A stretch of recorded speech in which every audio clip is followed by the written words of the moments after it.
Hi, I have a different shirt on. I know, isn't it crazy? I went to the shower, I returned, and I saw that James had uploaded the video that I was waiting for. That I made that previous video sort of as we waited. So this is a proper reply to his. I have an alfalfa thing. I have a couple alpha. Never mind.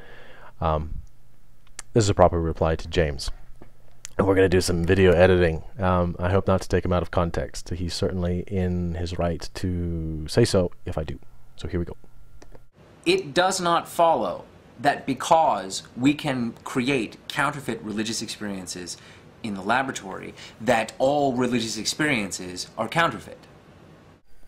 This is certainly true, but it doesn't give us any way of differentiating what is counterfeit, which is not, and that which is not counterfeit. If you believe that some religious experiences are counterfeit, and you rule out empirical inquiry and empirical testing, then by what means, James, would you suppose that we tell the good eggs from the bad?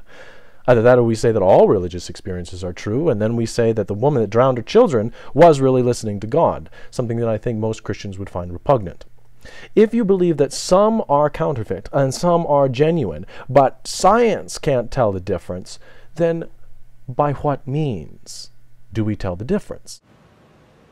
You say that you cannot logically prove the existence of God because God is prior to logic.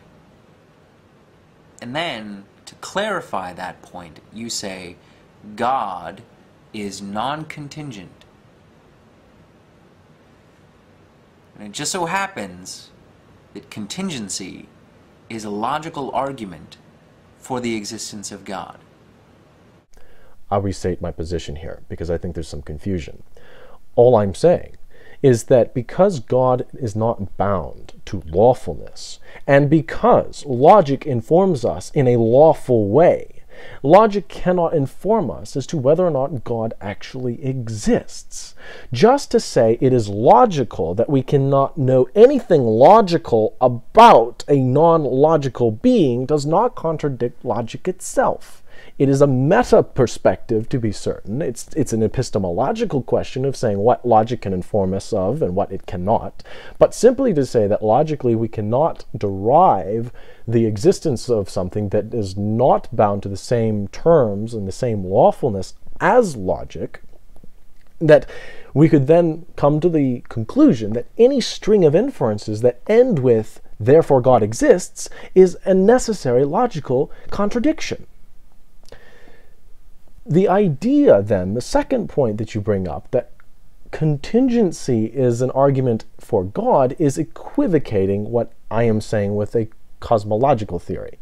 If you want to use the word contingency the way I was saying, it was simply another way of saying that God is not bound to the lawfulness that logic is bound to, and that logic informs by. To say, to mistake that sense of the word of contingency with the cosmological argument of contingency is going to be saying something like, Jack wears a red shirt, therefore Jack exists. What? That's not the cosmological argument of contingency at all. It's an equivocation. Shame on you. I don't see how you can get from people report different things about their experience to therefore their experiences are false.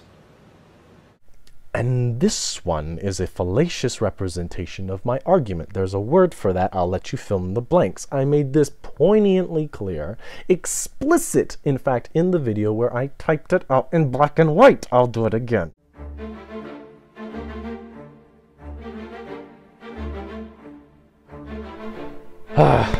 Being atheist is good for the lungs.